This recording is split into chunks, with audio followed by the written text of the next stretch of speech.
wabarakatuh. Perkenalkan, saya Herawati Lamada dengan NIM 151421026. Saya dari kelas 5A program studi S1 Pendidikan Guru Sekolah Dasar. Video pembelajaran ini saya buat untuk memenuhi tugas mata kuliah media dan sumber belajar yang diampu oleh Bapak Dr. Rustam I. Husain, SPD MPD. Nah, pada video ini saya akan menjelaskan sedikit mengenai dasar pertimbangan pemilihan media pembelajaran. Dasar pertimbangan untuk memilih suatu media sangatlah sederhana, yaitu dapat memenuhi kebutuhan atau mencapai tujuan yang diinginkan atau tidak. Adapun beberapa faktor yang dipertimbangkan dalam pemilihan media yaitu tujuan instruksional yang ingin dicapai, karakteristik siswa dan sasaran, jenis rancangan belajar yang diinginkan, audio, visual, gerak, dan seterusnya. Keadaan latar atau lingkungan kondisi setempat dan luasnya jangkauan yang ingin dilayani. Faktor-faktor tersebut pada akhirnya harus diterjemahkan dalam norma atau kriteria keputusan pemilihan. Nah, pertama, kita akan membahas landasan penggunaan media dan sumber belajar. Ada beberapa tinjauan tentang landasan penggunaan media pembelajaran, antara lain landasan filosofis, psikologis, teknologis, dan empiris. Landasan filosofis, secara filosofis ada pandangan yang menyatakan bahwa teknologi akan menggerus humanisasi. Pandangan tersebut juga merasuk ke dalam dunia pendidikan. Guru dapat menyusun strategi pembelajaran terbaik untuk dapat memadupadankan potensi peserta didik dengan kemudahan teknologi. Dengan memanfaatkan potensi kedua hal tersebut, maka capaian pembelajaran dapat diraih dengan maksimal. Selain itu, kemajuan teknologi juga dapat menjadi langkah awal terwujudnya kemajuan di dunia pendidikan untuk masa sekarang dan yang akan datang. Kemudian, landasan psikologis. Landasan ini adalah penggunaan yang didasarkan pada karakteristik dan perilaku siswa.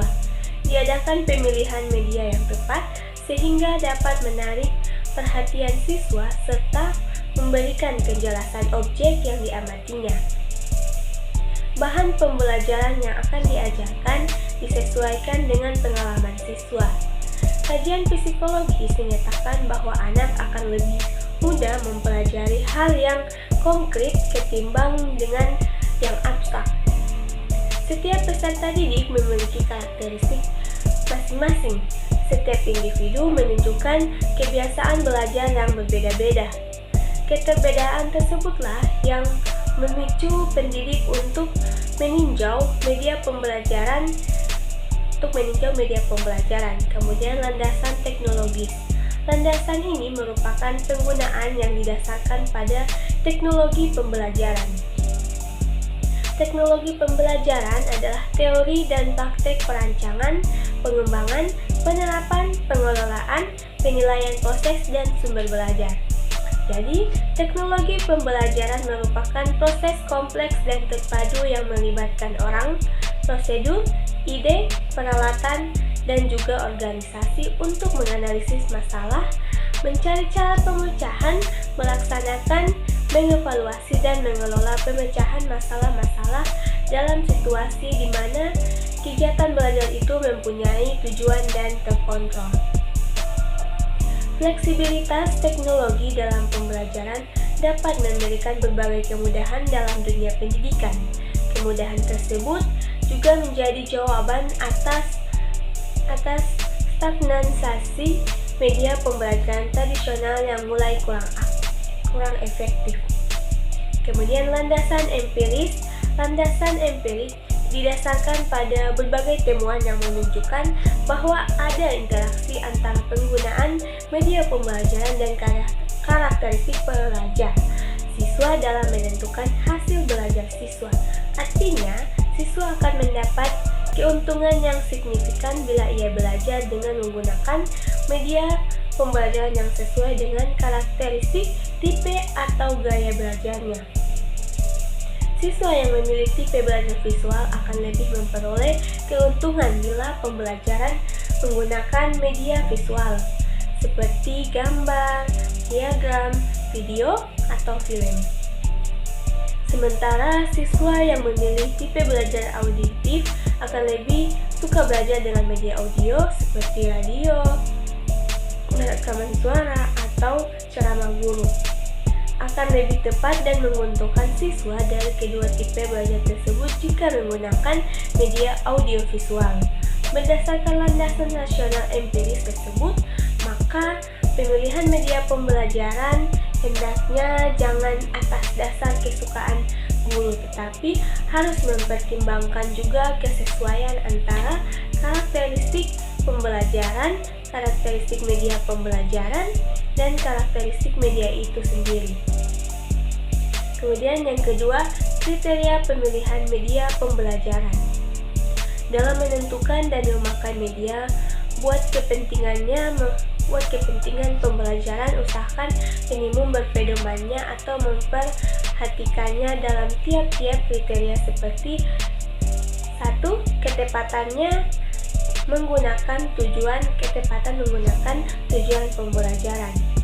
Media pembelajaran, media belajar mengajar yang dipilihnya berdasarkan tiap-tiap tujuan belajar mengajar yang telah disepakati sebelumnya. Tiap-tiap tujuan itu isinya ialah yakni analisa, aplikasi, unsur pemahaman, buatan lebih memungkinkannya dipergunakan oleh media belajar mengajar. Kedua, dukungan pada isi dari bahan ajar, bahan pembelajaran yang bersifat fakta, konsep, prinsip, serta generalisasi sangatlah membutuhkan bantuannya media supaya makin gampang untuk dipahaminya anak-anak. Nah, ketiga itu kemudahannya mendapatkan media.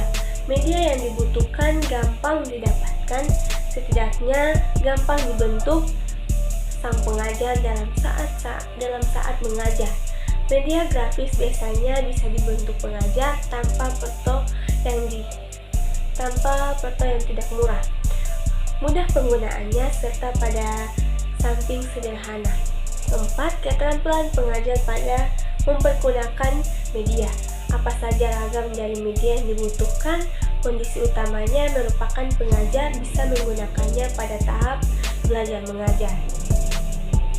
Kegunaan serta nilai yang dibutuhkan bukanlah dalam medianya, namun efek menurut penggunaannya sang pengajar dalam waktu terjadinya hubungan belajar anak didik menggunakan lingkungan yang di sekitarnya.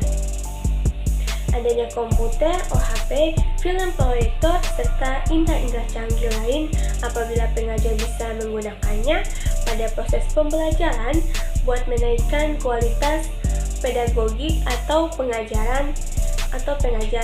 Kelima, sesuai dengan tingkat berpikir anak didik. Menentukan media buat pembelajaran wajib sinkron menggunakan tingkat akal budi anak didik. Sebagai akibatnya, pemaknaan yang berada di dalam bisa dipahaminya oleh para murid. Menyajikan grafik yang isinya itu nomor serta data ataupun proporsi pada wujud persen untuk anak didik pada tingkat SD. Mungkin lebih sempurna pada wujud poster ataupun citra atau gambar, lalu diagram yang menyebutkan jalan interaksi dari sebuah konseptual ataupun prinsip hanyalah sanggup dilakukannya untuk para murid yang sudah mempunyai pemikiran yang cukup terbilang tinggi. Sejumlah kriteria khusus lainnya dalam memilih media pembelajaran yang tepat dapat dirumuskan dalam satu kata action, yaitu akronim dari access, cost, teknologi, interactivity, organization, dan novelty. Kriteria ini dapat dijelaskan sebagai: pertama, akses. Kemudahan akses menjadi pertimbangan pertama dalam memilih media. Apakah media yang diperlukan itu tersedia, mudah, dan dapat dimanfaatkan oleh murid? Misalnya, kita ingin menggunakan media internet, perlu dipertimbangkan terlebih dahulu apakah ada saluran untuk koneksi ke internet, adakah jaringan teleponnya. Akses juga menyangkut aspek kebijakan, misalnya apakah murid diizinkan untuk menggunakan komputer yang terhubung ke internet. Jangan hanya kepala sekolah saja yang boleh menggunakan internet, tetapi juga guru atau karyawan dan murid. Bahkan murid lebih penting untuk memperoleh akses tersebut. Kedua, biaya. Biaya juga harus menjadi bahan pertimbangan. Banyak jenis media yang dapat menjadi pilihan kita.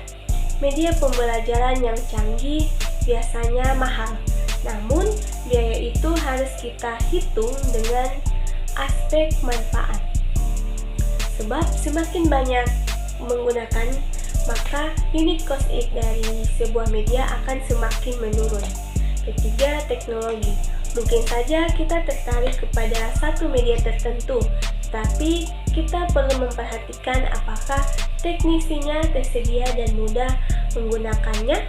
Katakanlah kita ingin menggunakan media audio visual untuk di kelas. Perlu kita pertimbangkan apakah ada aliran listriknya, apakah voltase listriknya cukup dan sesuai, bagaimana cara mengoperasikannya. 4. Interaktif media yang baik adalah yang dapat memunculkan komunikasi dua arah atau interaktivitas. Semua kegiatan pembelajaran yang akan dikembangkan oleh guru tentu saja memerlukan media yang sesuai dengan tujuan pembelajaran tersebut. Kelima, organisasi pertimbangan. Timbangannya juga penting adalah dukungan organisasi, misalnya apakah pimpinan sekolah atau pimpinan yayasan mendukung, bagaimana pengorganisasiannya, apakah di sekolah tersedia sarana yang disebut pusat sumber belajar. Dan yang keenam, novelty, kebaruan dari media yang akan dipilih juga harus menjadi pertimbangan. Sebab media yang lebih baru biasanya lebih baik dan lebih menarik bagi siswa. Dish dan Carey 1978 menyebutkan bahwa di samping kesesuaian dengan tujuan perilaku belajarnya, setidaknya masih ada 4 faktor lagi yang perlu dipertimbangkan dalam pemilihan media. Pertama adalah ketersediaan sumber setempat. Artinya, bila media yang bersangkutan tidak terdapat pada sumber-sumber yang ada, harus dibeli atau dibuat sendiri. Kedua adalah apakah untuk membeli atau memproduksi sendiri tersebut ada dana, tenaga, dan fasilitasnya. Ketiga adalah faktor yang menyangkut keluasan, kepraktisan, dan ketahanan media yang bersangkutan untuk waktu yang lama. Artinya media bisa digunakan dimanapun dengan peralatan yang ada di sekitarnya dan kapanpun, serta mudah dijinjing dan dipindahkan. Faktor yang terakhir adalah efektivitas biayanya dalam jangka waktu yang panjang. Hakikat dari pemilihan media pada akhirnya adalah keputusan untuk memakai, tidak memakai, atau mengadaptasi media yang bersangkutan. Mungkin itu saja yang dapat saya jelaskan. Lebih dan kurangnya saya mohon maaf.